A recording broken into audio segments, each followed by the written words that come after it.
All right, guys. Well, welcome back. It's Toxic K, aka Kale, and I'm here with my mom, my lovely mother. Hello. We will be doing a segment today on it's really me, not you.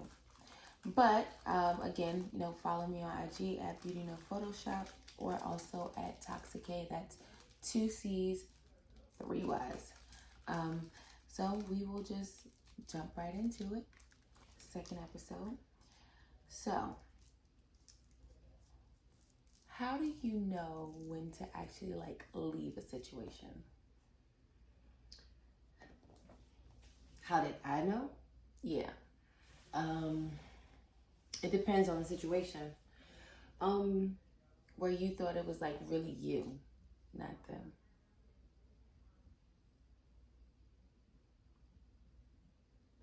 Has it always been them? Is that what you're trying to say? The way you're looking at me at this. In my brain, I don't conceive that it's me. And I'll tell you why. I try to be very transparent with people. And for choice of a better words, let them know the level of selfishness that is in me and what it will involve for you to be with me. So if it doesn't go right, then it's not me. It's you didn't follow the rules to this game we're playing. So I know it's enough when it's no longer fun. All situations for me is enough when it's no longer fun. Or is that what? Yeah, like when I'm doing something and this shit ain't fun no more, it's no longer for me. Well, y'all see where I get it from. It started to get stressful. If I started be looking at it like, well, what did I do wrong? Hold up. Nah, not me. Accountability, would one say? Well, I think accountability plays a part in things when you tell a person, like, okay, if I meet somebody or if I met somebody in the past, I'm literally having a conversation of my expectations. Period. You don't have to be like, oh, how you doing today? Oh, I wonder what. Oh, maybe she'll no, I already fucking told you. I told you day one. Like the first day.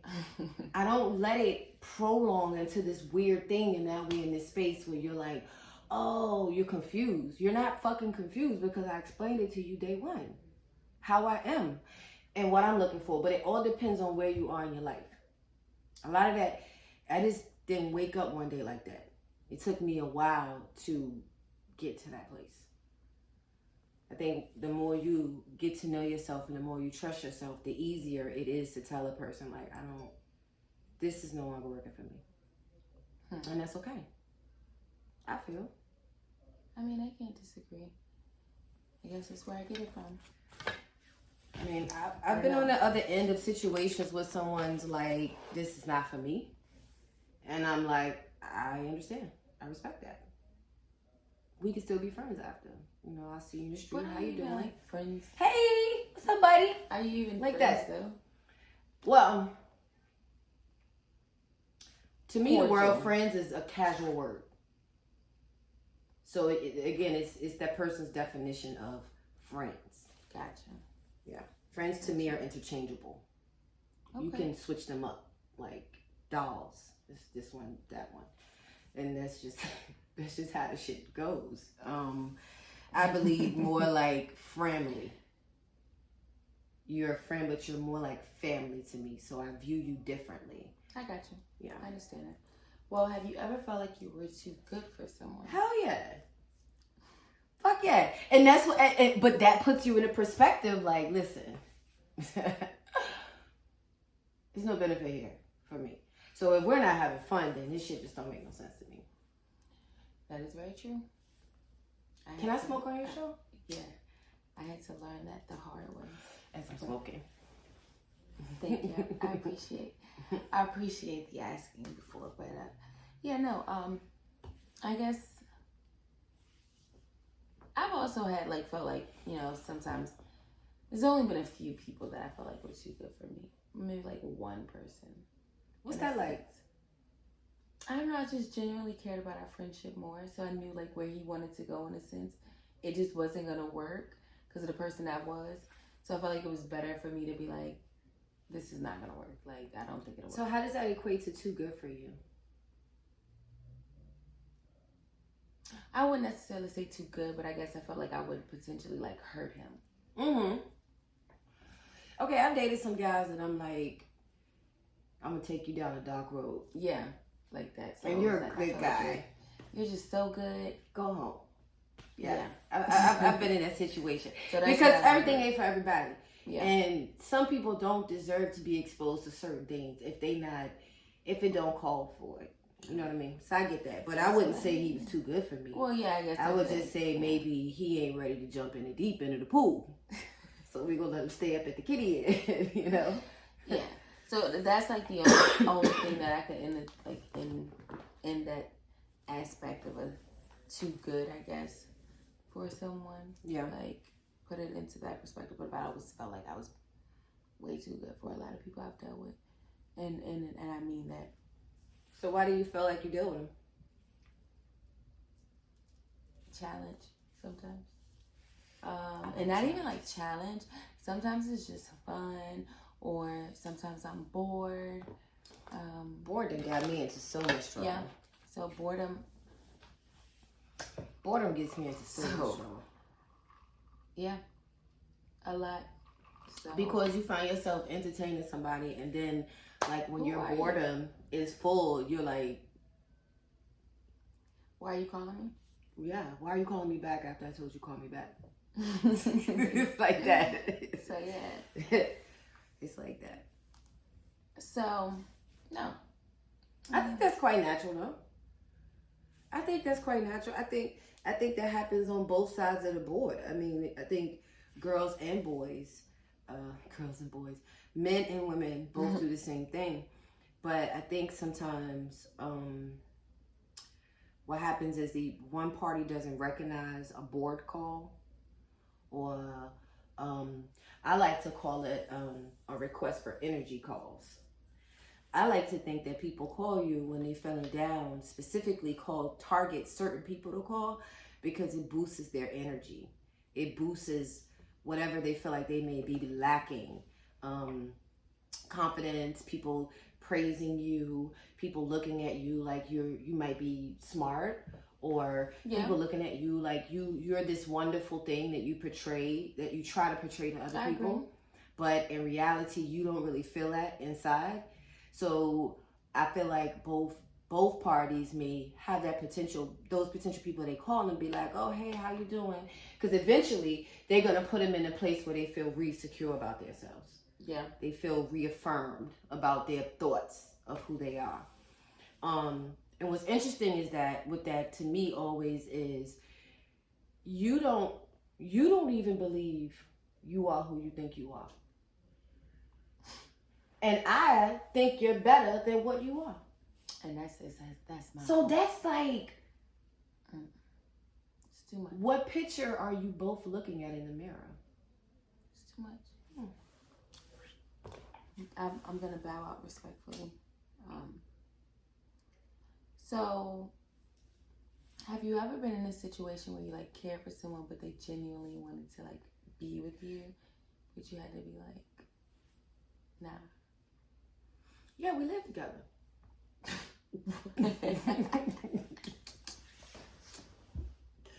Yeah, we live Don't together. do that. It's true. We live together. I'm sorry. We lived together and we were real good friends for a long time. And you guys remember, like, oh, that's your boyfriend. I'm like, no, he'll never be my boyfriend. We're just friends. No. Yeah, no, but how did you? Is that what you just? Yeah, no, we're not girlfriend and boyfriend. Oh. Like, we're never going to be like that. But I think it's important that you, and it's what I said to him, I think it's important that you take advantage of this time. Because obviously we're together to learn something from each other. So one thing I'll guarantee you that I'm being very honest and telling you I will never be with you like that. We will never walk into the sunset together. It's not going to happen. But when we do part, I guarantee you'll be a better person. I feel like that was a fair exchange. I mean, I didn't leave you in shambles. It wasn't over. And he was like, when I met him, he had nothing.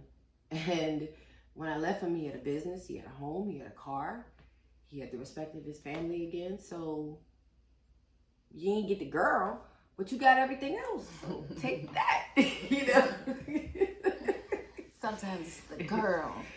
No, it's not. It's your idea. A lot of times it's people's idea of what they think they want. They don't even fucking want it. No, I know. Oh, I know. You don't even fucking want that. It's just like this. You watch too much TV. Whatever you've cooked up in your brain. You've cookie cut your life out to a version of something you've never actually experienced. And the complexity with people is they try to figure out, why is it not working? Why is it not working? I'm doing all of this. They don't even understand. They don't even have the tools. They don't even have the tools to do these things. It kind of starts with you inside. Then it projects outside. You know, that's a whole nother topic in itself. Yeah. One within itself.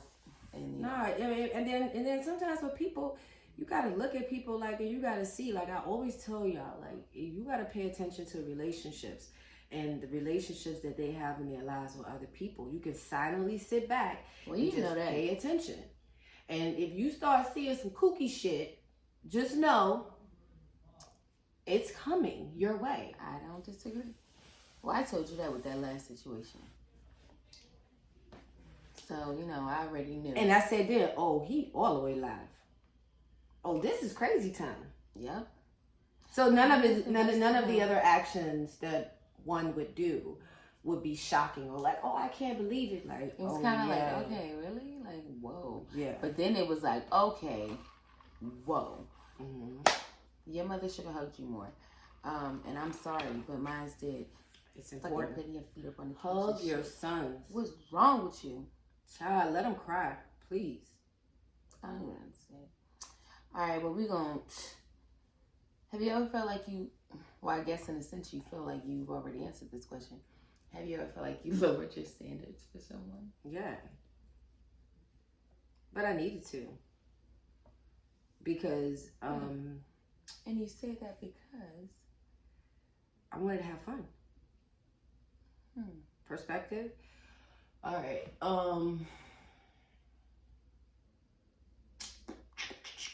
You grew up in this really nice neighborhood and you were always around really nice people and y'all did really nice things and it was all nice and pretty, right?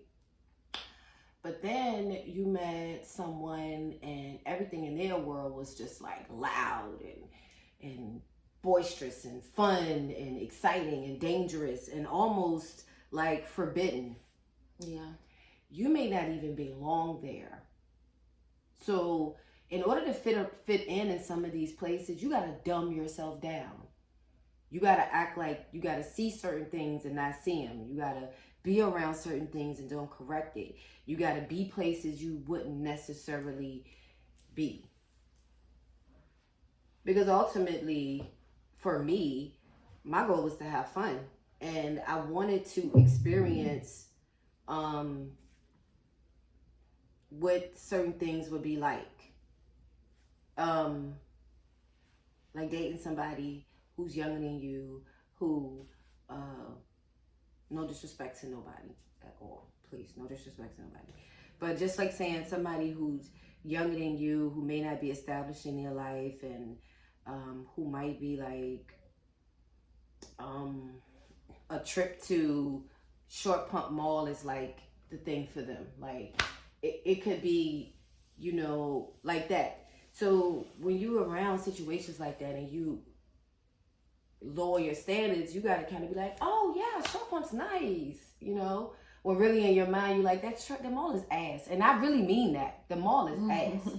So, I mean, like money-wise, you got to let them take you to places they can afford to go to. Because you know. I guess you're right. I've done that for yeah, sure. because if you know if you. I definitely like. Oh my god.